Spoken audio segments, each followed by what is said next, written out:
You can see the schematic where it says release button. So every time you hit the release button, which is the switch, you can see the power going to the ground, shorting out the 12 volts on pin 13 on the computer. Here is a schematic. On the upper left are the signals. If you want to pause, you can pause. On the video, on the left bottom, you will see the scope. So watch the scope every time I switch everything on and off. Volkswagen SUV, the latch for the rear tailgate, when you hit the button, does not work. So the first thing you have to do is pull the paneling off. You have two bolts here, you can see it. One here, one here.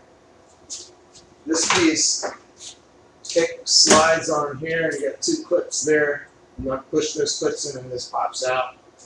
It goes to here, and then those two bolts, you have two holes in here where those pieces go, and then that pops out.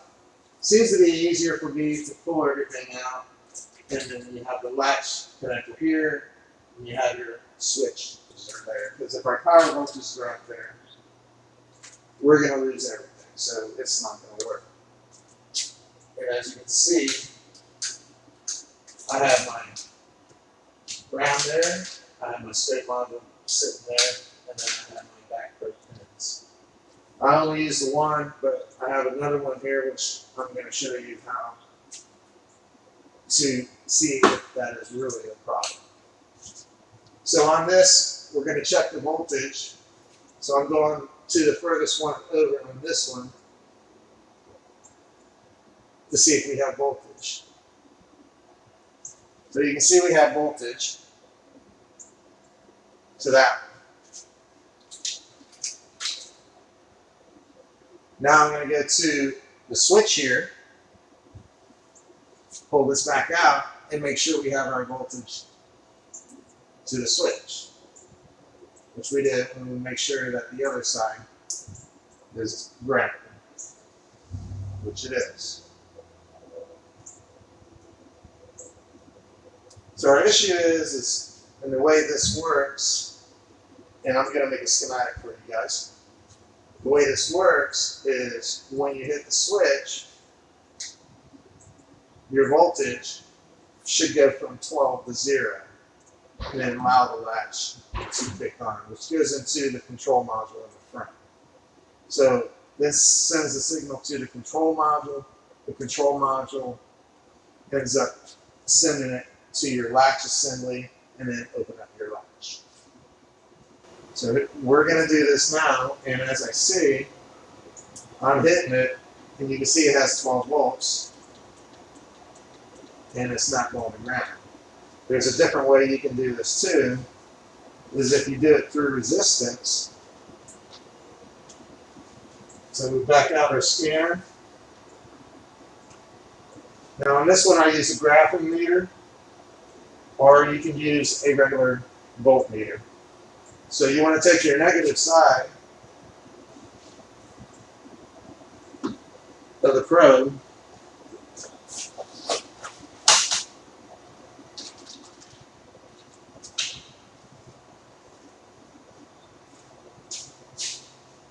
and you're going to make it in series here. And then just go to your digital meter. I'm not going to calibrate. So you see your ohms there. If you hit your switch, that should go to 0 ohms. So if you hit your switch, it should go to here. And then up. Here. And then up. So this is supposed to be power, the second one. Which you can see we have our power. Now I have the latch locked here to like it's closed. And then what I'm going to do is just supply a ground to this wire to see if it comes on. And then your latch works. So if we lock it, it sends ground to the signal, and then your latch will work. So this is an easy way to see if the sensor is bad here or if your latch is bad. They both go bad, but this is going to be able to tell you which one is bad. If you do have your signal going here to there, and you don't have your latch unlatching, we can go to, we have our 12 volts, and then we're going to supply our ground to our pin, and then we go to 0 volts. Up, you'll have your 12 volts. When it opens, you'll have your 0 volts. And then we're going to have it latched. So everything's latched. If we hit our signal, watch the signal. This must be the signal wire, so you can see it kick on and off. So this is going to tell you, okay, I need to open the latch because it's getting a signal from the module. So if we see it up, number 3, we got 12 volts. Once we kick it, we have 0 volts. Number 4,